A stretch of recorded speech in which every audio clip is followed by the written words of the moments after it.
우리 사람은 사람과 사람이 함께 살아가는 그러한 존재들입니다. 물론 사람뿐만이 아니라 모든 생물들이 자기의 어떤 종족들과 함께 그렇게 살아갑니다. 자, 근데 우리 사람에게 있어서 더 이제 중요한 것이 있다라고 한다면은 무엇인가 함께하고 있을 때 마음이 맞아야지 되는 거예요.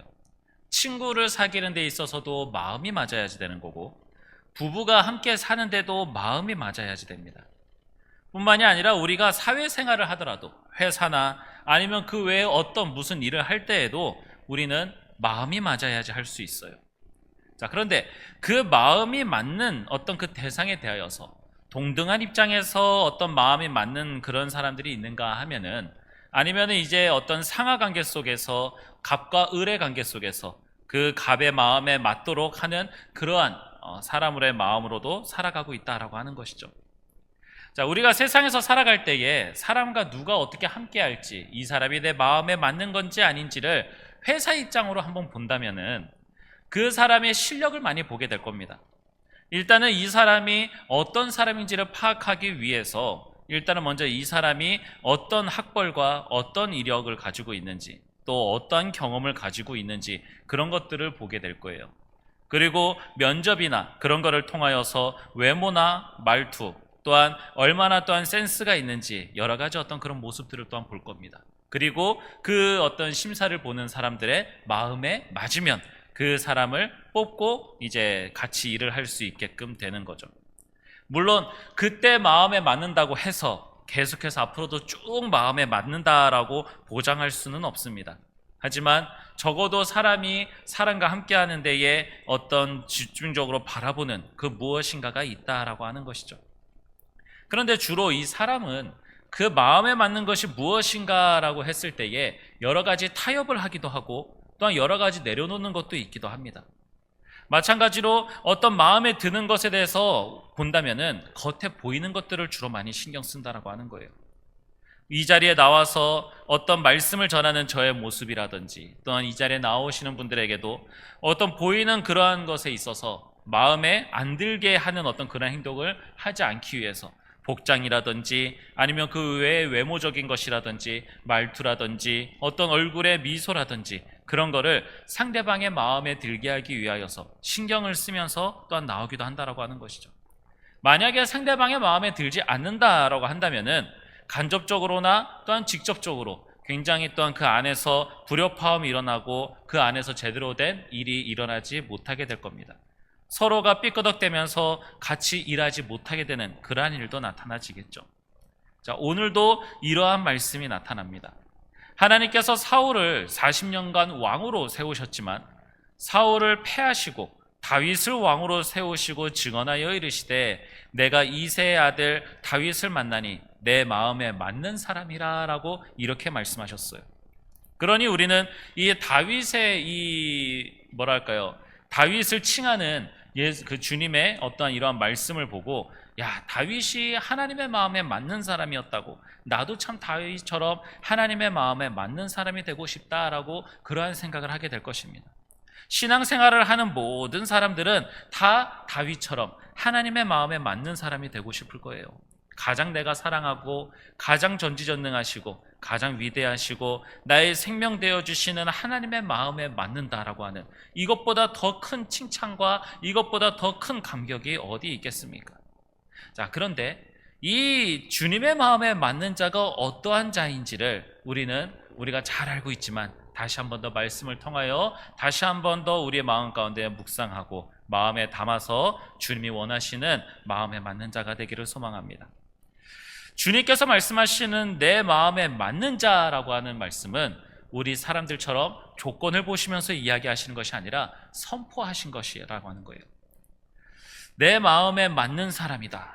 자, 이것은 다윗이 그가 살아온 어떤 모습과 그가 살아왔었던 어떤 환경이나 그가 또한 행했었던 어떤 그런 모습들, 그런 것을 보시고 이게 이렇게 살아온 모습을 보니까 내 마음에 맞는 사람이구나라고 그렇게 말씀하신 것이 아니었어요. 언제 하나님께서 다윗을 향하여서 내 마음에 맞는 사람이다라고 말씀하셨는지 여러분 아십니까? 오늘 말씀에서는 마치 다윗을 왕으로 이제 세우신 다음에 그리고 나서 어떤 그 다윗을 보시고 마음에 맞는 사람이다라고 말씀을 하시는 것 같지만, 그래서 마치 사무엘이 그 다윗의 머리에 기름을 부은 이후에 말씀을 하게 되는 것 같지만, 실질적으로는 한참 전에 말씀을 하시는 겁니다. 다윗이 어떠한 존재인지, 다윗이라고 하는 존재가 있는지 없는지조차 모르는 그런 상황 가운데서 주님이 하신 말씀이에요. 사무엘상 13장 14절 말씀에 처음 나옵니다. 그 사울이 잘못된 행동들, 하나님의 말씀대로 하나님의 뜻대로 하지 않는 그러한 모습을 통하여서 사무엘이 사울에게 나아가서 이렇게 이야기합니다. 지금은 왕의 나라가 길지 못할 것이라. 여호와께서 왕에게 명령하신 바를 왕이 지키지 아니하였으므로 여호와께서 그의 마음에 맞는 사람을 구하여 여호와께서 그를 그의 백성의 지도자로 삼으셨느니라 라고 이야기하고 있어요. 자, 여기서 중요한 거는요, 마음에 맞는 사람을 구하여 여호와께서 그를 그의 백성의 지도자로 삼으셨느니라 라고 과거형으로 이야기하고 있다고 하는 거예요. 아직 왕은 사울이고, 그리고 아직 다윗을 찾아가서 만나서 기름을 붓거나 하지도 않은 그런 전이에요. 그런데도 벌써 하나님께서는 정하셨다라고 이야기하는 거예요. 앞으로 정하실 것이다도 아니고 이미 정하셨다라고 하는 거예요. 저는 이 말씀의 순서도 굉장히 중요하다고 생각을 합니다.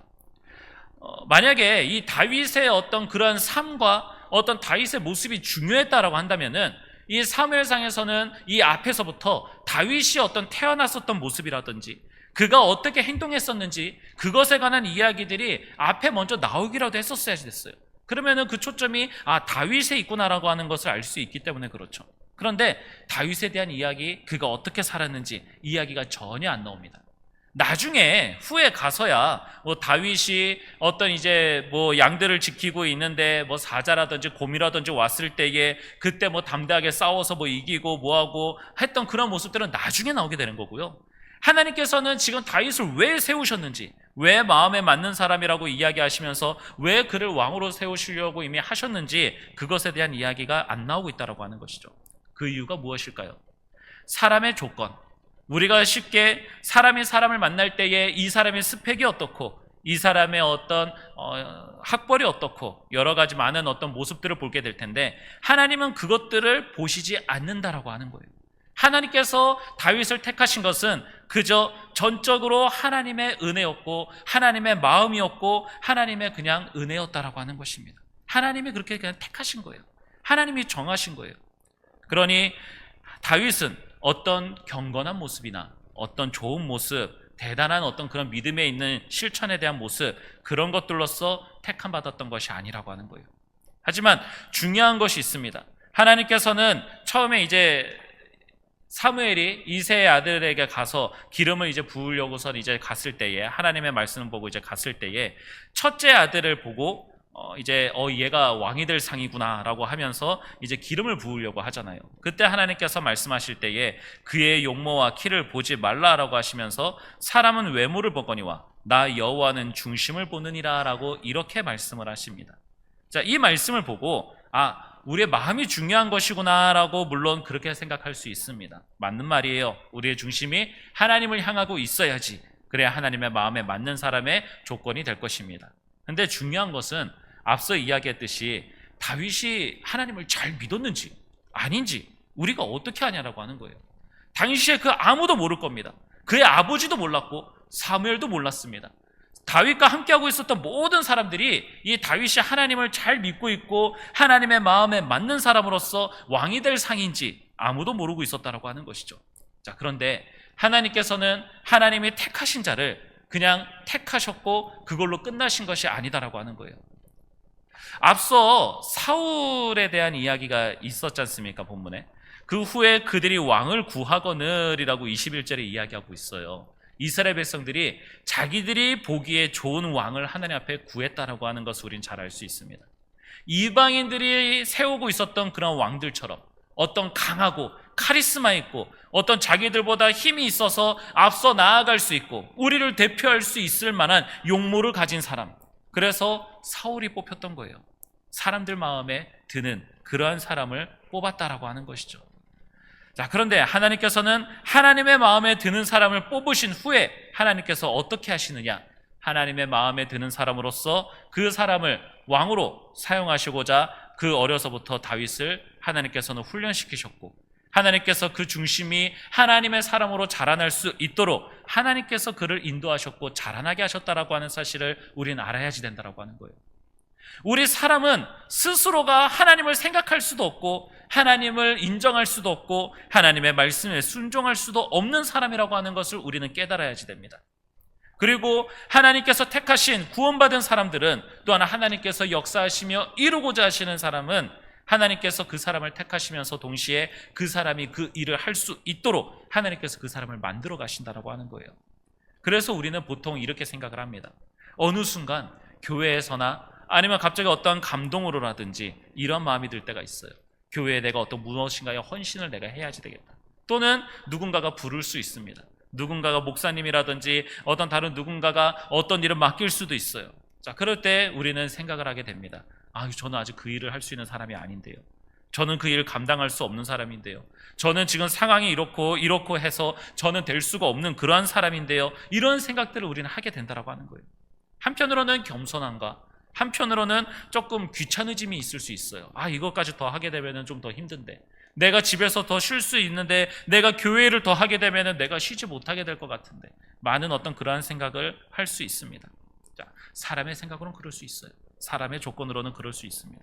그런데 하나님께서 사람을 부르실 때, 하나님께서 나를 부르실 때에는 하나님께서 내가 그 자리에 부르심을 받을 수 있도록 하나님께서 내가 알지 못하는 사이에 나를 그 자리로, 그 일을 감당할 수 있는 사람으로, 하나님의 마음에 맞는 사람으로 하나님이 나를 만들어 오셨고 나를 자라나게 하셨고 살아가게 하셔서 그때에 나를 부르셨다라고 하는 거예요.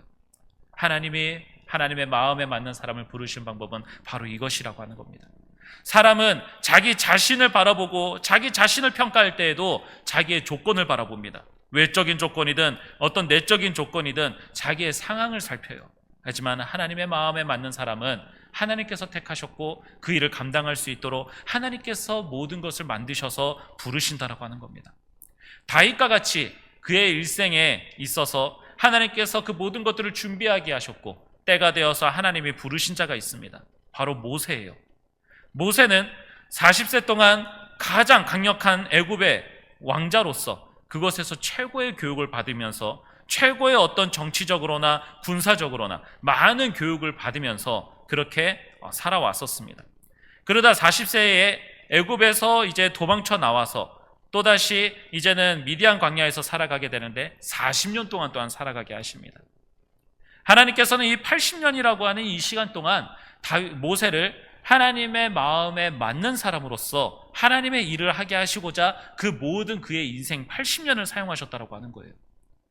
40년 동안 애굽에서 생활했었던 그 시절을 버리게 하시기 위한 것이 아닙니다. 그때의 그 교육과 그때의 그 가르침과 생활들도 필요했었던 거예요.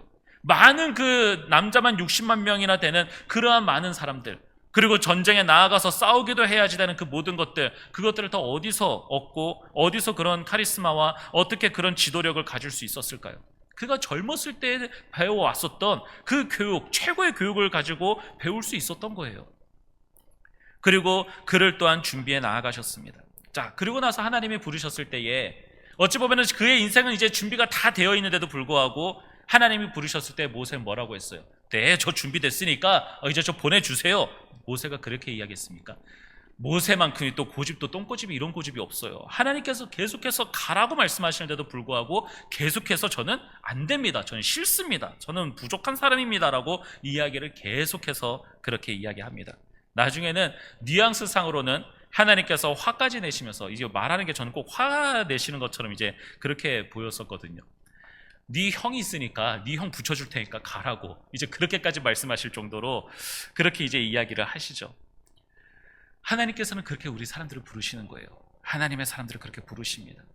하나님께서는 우리 인간이 생각하는 준비된 자를 바라시는 것이 아니에요. 하나님이 원하시는 사람은 하나님이 택하셨고 하나님이 그때를 정하셨다라고 하는 거예요. 그러니 하나님의 사람은 하나님이 자라나게 하신다라고 하는 것을 우리는 알아야지 됩니다. 그리고 하나님의 마음에 맞는 사람은 무엇을 하는 사람인가? 바로 하나님의 뜻을 이루는 사람이다라고 하는 것입니다. 앞서 이야기했듯이 다윗이 무엇인가를 잘해서 그런 것이 아니다라고 하는 것을 우리는 알 수 있어요. 다윗이 하나님의 마음에 맞는 사람이라고 해서 다윗의 어떤 삶이 경건하고 뭔가가 어떤 죄짓지 않는 어떤 그러한 모습으로 살아갔습니까? 아니에요. 하나님의 마음에 맞는 사람이라고 하는 어떤 그런 칭호를 받은 어떤 그런 사람으로서의 삶으로 비교해 보면은 참 부끄럽죠. 죄를 지은 것도 너무나도 많습니다. 간음도 저지르고요, 어떤 많은 어떤 살인도 저지르게 되고요, 거짓말도 하게 되고요, 비겁한 모습도 나타나지게 됩니다. 그런 모습을 볼 때에 사람들은 이야기하겠죠. 아니, 하나님의 마음에 맞는 사람이라며 근데 왜 저렇게 살아왔어 다윗은? 그렇게 이야기할 수 있어요. 자, 그런데 다윗의 그런 죄짓고 부족하고 연약한 모습들이 그렇게 많았음에도 불구하고 결국에는 사도행전, 그 시간이 몇백 년이나 지나서 그래서 사도행전에서 바울이 이야기하는 그 다윗의 평가가 여전히 하나님의 마음에 맞는 사람이었다라고 이야기할 수 있는 그 이유는 다윗은 그 모든 삶 가운데에서, 죄를 짓는 삶 가운데에서도 하나님의 뜻을 이루는 자였다라고 하는 거예요. 그의 시편과 그의 어떤 모습들, 살아오는 모습들을 보면은 그가 그의 뜻대로 행하는 것이 별로 없어요. 물론 죄 짓는 것이 결국에는 자기의 마음의 뜻대로 행하는 것이 되겠지만 결국에는 하나님 앞에 돌아서는 거예요. 결국에는 하나님 말씀에 순종하는 거예요. 하나님께서 주시고 하나님께서 살아가게 하시는 그런 모든 환경 속에서 그는 하나님 앞에 기도하고 하나님의 뜻을 구하는 사람이었어요. 그래서 그 다윗의 일생을 좀 바라보면서 제가 좀 느끼게 되는 것은 그거였어요. 아들 반란을 일으켰죠. 아들이 누가 반란을 일으켰죠? 압살롬이 앞장서 가지고서는 얍삽하게 앞장서서 얍삽한 압살롬이 반역을 일으켜 가지고서는 이제 아버지에게 딱 공격해 올 때에 이 조심성 많았었던 다윗이 어찌 보면은 싸워서 이길 수 있는, 수성을 하게 되는 게 더 유리한데도 불구하고 맞서 싸우기보다는 피하잖아요. 자리를 어찌 보면 도망을 칩니다. 이것도 하나님 그 급박한 상황 속에서 하나님의 뜻을 구해야지 되는데 그 뜻조차 구할 수 없는 그런 급박한 시간 속에서 하나님의 뜻을 구하고자 시간을 벌기 위해서 그 자리를 도망치게 된 것 같아요. 왕인데도 불구하고 자존심 다 내려놓고 그 부하들과 그 신뢰했던 모든 사람들, 하다못해서 우리나라도 임진왜란 때 왕이 도망치게 되면 왕을 향해서 욕하고 막 난리를 쳤잖아요. 하물며 다윗이 도망칠 때 백성들이 욕 안 했을까요? 압살롬이 들어오게 됐을 때 백성들이 환호한 거 보세요. 그런 부끄러움과 창피함을 다 감수하면서까지 하나님의 그 뜻을 구하기 위한 그런 시간을 벌기 위해서 도망쳤었던 그런 다윗의 모습을 생각하게 됩니다. 그러면서 그의 마음이 시편에서도 나오잖아요. 괴롭고 힘들고 고통 중에 있는, 그런 아픔 중에 있는 그런 상황 가운데에서도 그는 시편을 통하여서 하나님의 그 뜻을 구하는 거예요.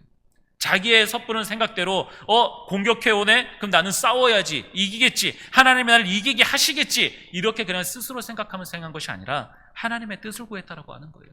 그의 인생은 결국 모든 것이 다 하나님의 뜻을 이루는 것이었습니다. 사울을 죽이게 되는 일 보세요. 사울을 죽이지 않는 일, 사울을 왜 죽였어 다윗이? 사울을 안 죽이는 모습 생각해 보세요.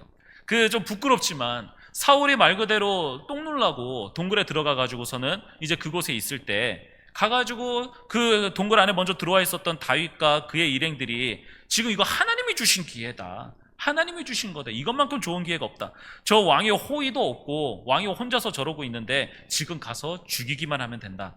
근데 다윗은 그러지 않았죠. 하나님께서 세우신 자를 자기가 마음대로 할 수 없다. 하나님이 세우신 자를 패하신다면은 하나님께서 하나님의 뜻대로 하실 것이니까 내가 할 수 있는 것이 아니다라고 하면서 그 자리를 피하죠. 성전 건축을 해 나아가려고 합니다. 누구보다도 귀하고 아름다운 마음이에요. 성전 건축한다 그러면은 누가 반대하겠습니까? 모두가 다 응원해주고 모두가 다 함께 하려고 할 거예요. 그런데 하나님께서 네가 할 게 아니다라고 말씀하셨을 때에 그때의 마음은 아프지만, 마음은 슬프지만 하나님의 뜻이 그렇다고 하니 그는 하나님의 뜻대로 그 모든 성전 건축을 할 수 있는 그 아들이 할 수 있도록 많은 재료들과 그 준비들을 해왔었다라고 하는 것입니다. 더 나아가서 그가 죄를 지었을 때에 하나님의 사람이 와서 그에게 그 잘못된 것을 지적하고 이야기했을 때에 그것에서 화를 내고 자존심이 앞서는 것이 아니라 왕인데도 불구하고 그 하나님의 말씀에, 그 뜻에 무릎 꿇고 회개할 수밖에 없었다라고 하는 것입니다. 그리고 또한 결국에 어떻습니까? 그 죄로 인하여서 그 어린 아기가 병들어서 죽게 되었을 때에 간음 가운데서 나게 된 그 아이가 죽게 되었을 때에 그 아이가 아파하고 있을 때에는 그렇게 눈물로써 기도하고 있었지만 결국 하나님께서 그 아이를 데려가셨을 때에는 결국에는 다시 일어나서 씻고 음식을 먹고 힘을 내지 않습니까?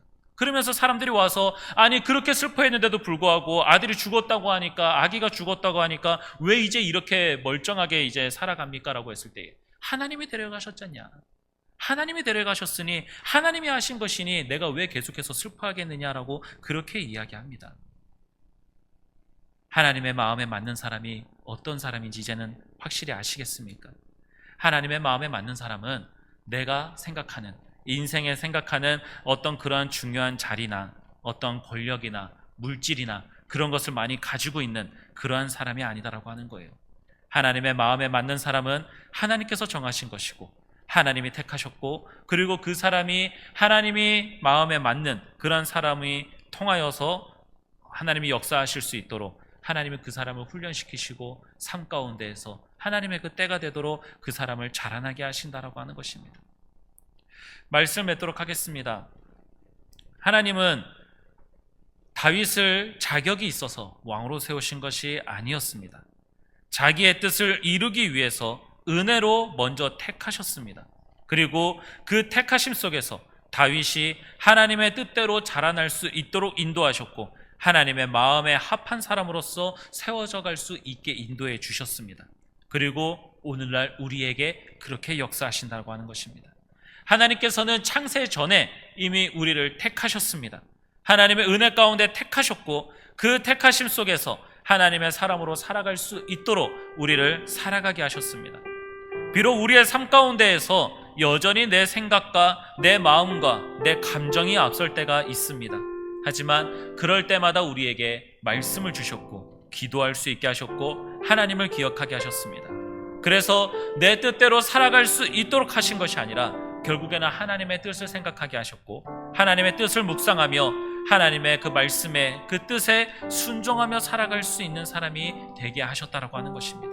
그러니 내가 하나님의 마음에 맞는 사람인가 생각해 보면은 나는 하나님의 말씀에 얼마나 순종하면서 살아가고 있는가 이것을 바라보면 됩니다. 하나님께서는 그것만 바라보십니다. 우리의 인생에서 우리가 얼마만큼 넘어지고 있는지 얼마만큼 실패하고 있는지 또 얼마나 대단한 일을 하고 있는지 하나님은 그것을 보시는 것이 아니에요. 세상에 있는 어떤 좋은 일들, 착한 일들, 그런 좋은 거 많이 행하는 사람들이 있죠. 죄송한 말씀이지만 그거 많이 한다고 구원받는 거 아닙니다. 그거 많이 한다고 해서 하나님 앞에 택함받은 사람은 아닙니다. 하나님이 택하시고 하나님의 마음에 맞는 사람은 하나님의 뜻대로 행하는 자라고 하는 거예요. 그러니 우리가 살면서 기도할 때, 또 이 시간 우리가 기도할 때에는 우리가 항상 이렇게 기도하지 않습니까? 하나님, 제 뜻대로 해주시옵소서라고 기도하는 것이 아니라 하나님, 제 삶으로 주님의 뜻을 이루어 주시옵소서라고 그렇게 고백할 수 있어야 될 줄 믿습니다.